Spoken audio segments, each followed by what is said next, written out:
My name is Natan Obed. I'm the president of Inuit Tapiriit Kanatami here in Ottawa. Inuit Tapiriit Kanatami, or ITK, is the national representational organization for Canada's 70,000 Inuit.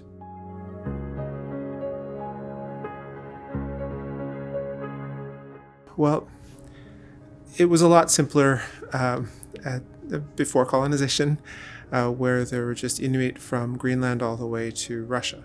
And we have tight kinship, we have family groups, but we have a common language and a common culture across what is probably 6,000 kilometers east to west.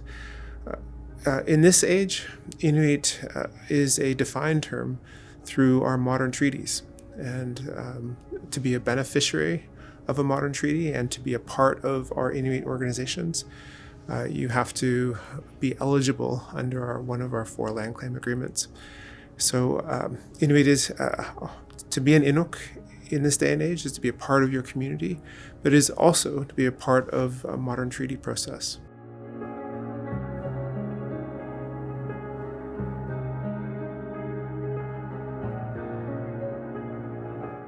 Yes, in the Constitution, there are 3 peoples that are recognized: First Nations, Inuit, and Métis.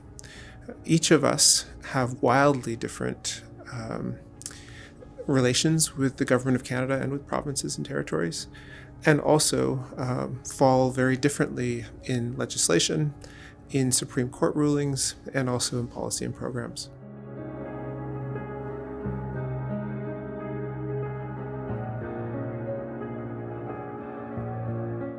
Well, Inuit have the right to self-determination, and we've been exercising that right more completely in the last, say, 20 to 30 years. We have created orders of government that sit alongside municipal, provincial, territorial, and federal governance models in this country.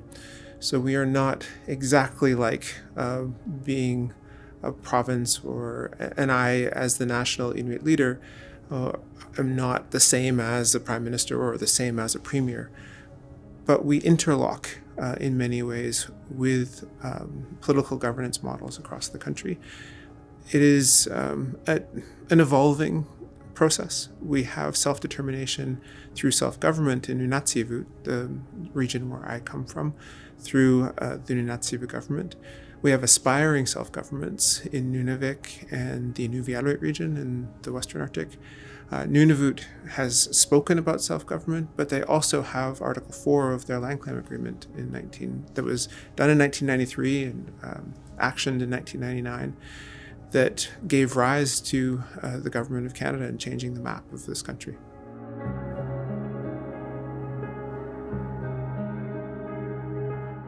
INP is the Inuit Nunangat Policy. It's a policy that we have co-developed with the Government of Canada through the Inuit Crown Partnership Committee. The Prime Minister announced that the government was adopting the INP in April of 2022. We've been working with the government to implement it as best we can, but in many ways, this policy is something that is government's, and we are cheerleaders. We can help people understand how to use this policy as it was intended. But we're really excited about this day and age where there is an INP.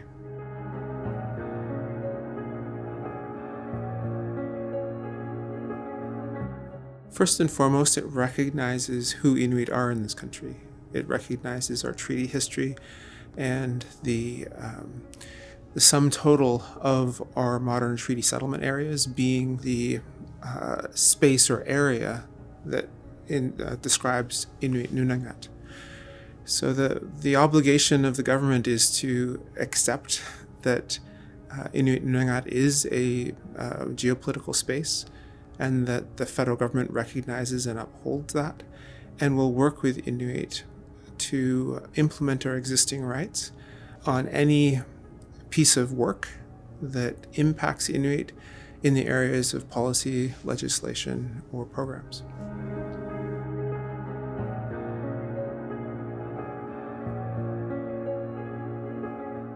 We have agreements with Canada, and we have always imagined that the work that we do as Inuit at this representational level in Ottawa is to try to have the Government of Canada understand itself and its function on the treaties that it has made and the obligations that it has signed on to, whether it be the United Nations Declaration on the Rights of Indigenous Peoples, Supreme Court rulings, the Constitution, our modern treaties.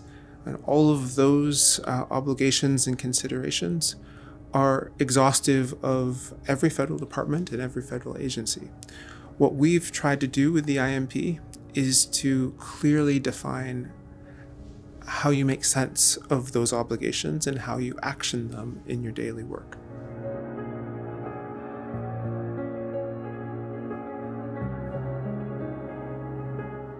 The INP is publicly available on the Government of Canada website, and it is drafted to be as straightforward as possible and starts with just the definition of who Inuit are within the context of the Constitution.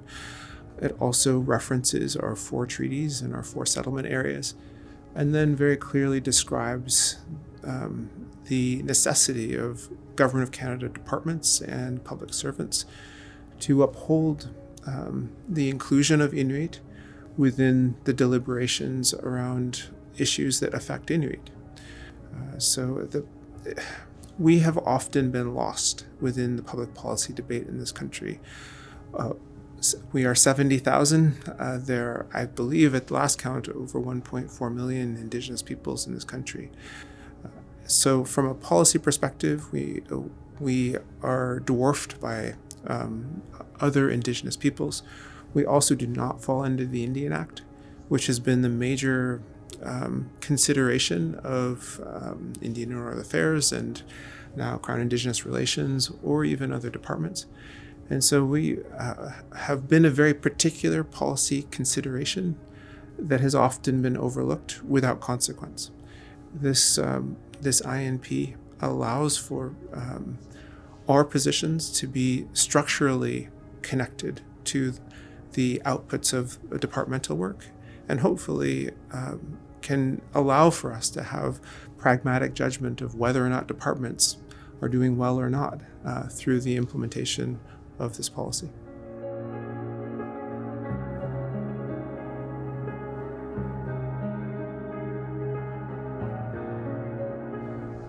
There have been challenges, but there have also been successes.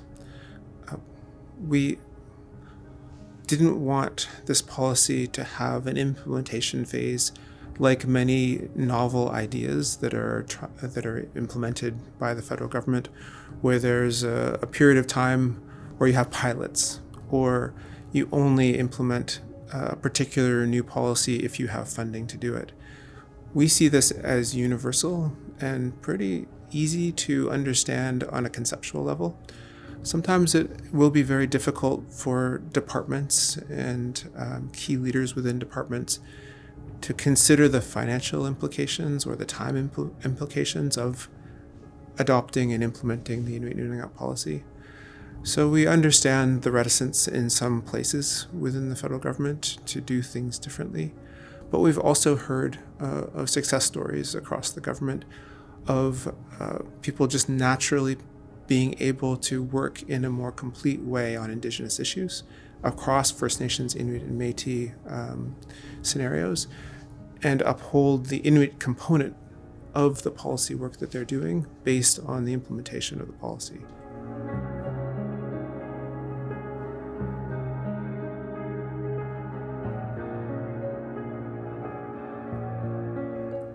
We hope that the Government of Canada will incorporate the Inuit Nunangat policy first in its political advice that it gives to any minister or the Prime Minister on any issue affecting Inuit. We often have had to chase announcements to find out exactly how Inuit fit within an Indigenous announcement. We hope that in the future there can be more of a distinctions-based way in which decisions are made, so that on day one, a minister or a prime minister or a deputy lead would be able to articulate very clearly how Inuit fit within a particular decision that the Government of Canada has made. We also hope that on the day-to-day, more and more public servants, if not all public servants, will understand the distinction between First Nations, Inuit, and Métis, and how then that leads into a difference in the way policy applies, the eligibility or ineligibility of programming funding, the breaking down of the barriers that have been put in place through things like north of 60, south of 60 allocations based on territorial versus provincial funding within the federal government. We've seen through things like the adoption of the Arctic region that is inclusive of Inuit Nunangat by DFO and the Canadian Coast Guard, that Canada is now at a place where it can understand itself better.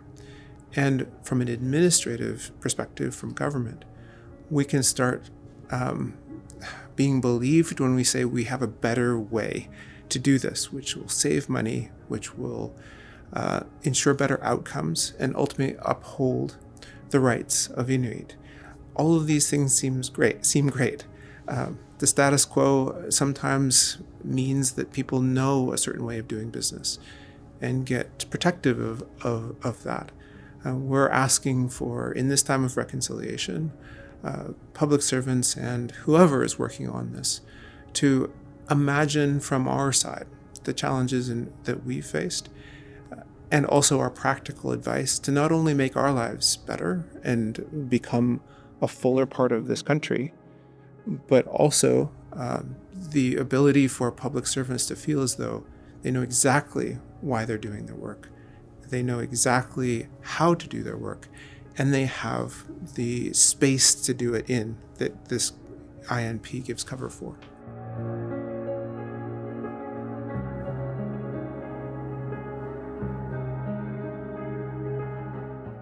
The Government of Canada and all those who work for it or politically are engaged within running the country have an incredibly important role when it comes to Inuit and Inuit self-determination. Unfortunately, we still live in an era where there is a tremendous amount of personal discretion that a public servant or a politician can use when working on behalf of Indigenous peoples and implementing Indigenous peoples' rights in this country. Inuit understand this, and we are trying to work with the Crown in Right of Canada through structural agreements that allow for our rights to be implemented, the vision that we have for our communities to be better fulfilled, but also the vision that we have as Canadians and in partnership with Canada to be fulfilled as well. So we don't want our issues to be imagined as problems for the country. We don't want our politics to be completely dismissed as either defective or not relevant at all. So there needs to be an acceptance of Inuit governance, an acceptance of ITK as a national expression of Inuit democracy that sits alongside the federal government and demands the respect of public servants and political leaders.